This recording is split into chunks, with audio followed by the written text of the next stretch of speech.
This story is Little Red Riding Hood by the Brothers Grimm. This is not necessarily a story for kids. Once upon a time, there was a dear little girl who was loved by everyone who looked at her, but most of all by her grandmother, and there was nothing that she would not have given to the child. Once she gave her a little cap of red velvet, which was suited to her so well she would never wear anything else. So she was always called Little Red Riding Hood. One day her mother said to her, "Come, Little Red Riding Hood, there is a piece of cake and a bottle of wine. Take them to your grandmother, for she is ill and weak, and they will do her good. Set out before it gets hot, and when you are going, walk nicely and quietly, and do not run off the path, or you may fall and break the bottle, and then your grandmother will get nothing. And when you do go into her room, don't forget to say, 'Good morning,' and don't peep into every corner before you do it." "I will take great care," said Little Red Riding Hood to her mother, and gave her hand on it. The grandmother lived out in the wood, half a league from the village, and just as Little Red Riding Hood entered the wood, a wolf met her. Little Red Riding Hood did not know what a wicked creature he was, and was not afraid of him. "Good day, Little Red Riding Hood," said he. "Thank you kindly, wolf. Whither away so early, Little Red Riding Hood?" "To my grandmother's." "What have you got in your apron?" "Cake and wine. Yesterday was baking day, so poor sick grandmother is to have something good to make her stronger." "Where does your grandmother live, Little Red Riding Hood?" "A good quarter of a league further on into the wood. Her house stands under 3 large oak trees. The nut trees are just below. You surely must know of it," replied Little Red Riding Hood. The wolf thought to himself, "What a tender young creature! What a nice plump mouthful! She will be better to eat than the old woman. I must act craftily so to catch them both."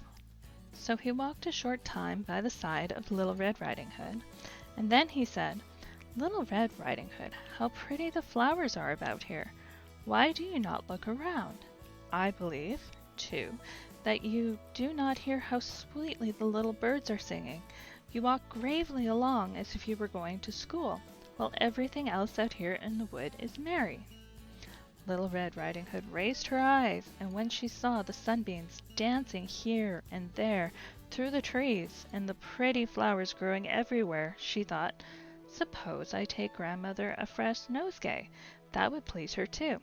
It is so early in the day that I shall still get there in good time." And so she ran from the path into the wood to look for flowers. And whenever she had picked one, she fancied that she saw a still prettier one further on, and ran after it, and so got deeper and deeper into the wood. Meanwhile, the wolf ran straight to the grandmother's house and knocked on the door. "Who is there?" "Little Red Riding Hood," replied the wolf. "I have brought cake and wine. Open the door." "Lift the latch," called the grandmother. "I'm too weak and cannot get up." The wolf lifted the latch, and the door sprang open, and without saying a word he went straight to the grandmother's bed and devoured her. Then he put on her clothes, dressed himself in her cap, laid himself in bed, and drew the curtains. Little Red Riding Hood, however, had been running about picking flowers, and when she had gathered so many that she could carry no more, she remembered her grandmother, and set out on her way to her. She was surprised to find the cottage door standing open, and when she went into the room she had such a strange feeling that she said to herself, "Oh dear, how uneasy I feel today, and at other times I like being with grandmother so much." She called out, "Good morning," but received no answer. So she went to the bed and drew back the curtains. There lay her grandmother, wearing her cap all askew and looking very strange. "Oh, grandmother," she said, "what big ears you have!" "The better to hear you with, my child," was the reply. "But grandmother, what big eyes you have!" she said. "The better to see you with, my dear." "But, grandmother, what large hands you have! The better to hug you with." "Oh, but, grandmother, what terrible big mouth you have!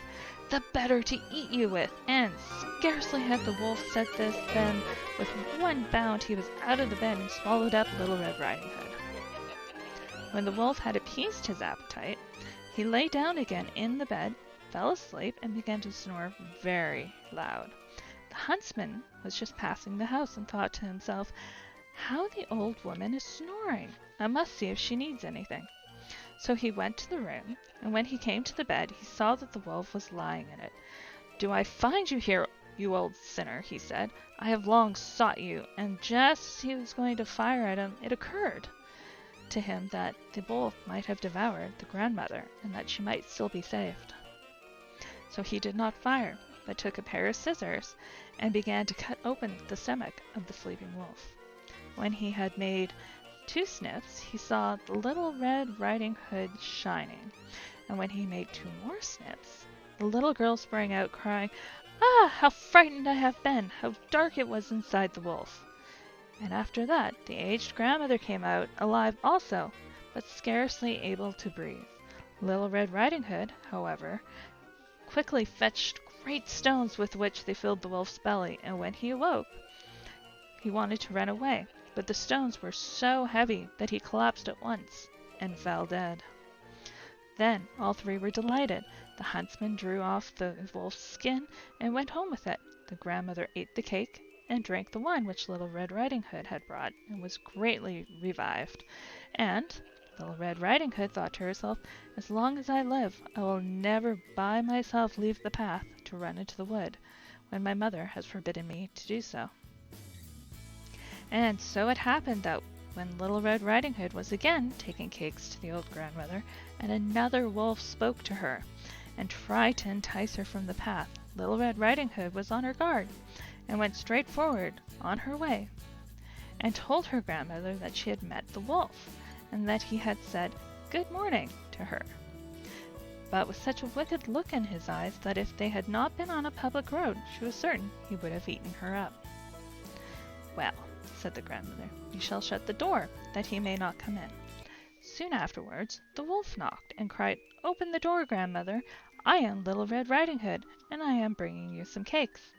But they did not speak or open the door, so the gray beard crept twice or thrice around the house, and at last jumped on the roof, intending to wait until Little Red Riding Hood went home in the evening, and then to steal after her and devour her in the darkness. But the grandmother saw what was in his thoughts.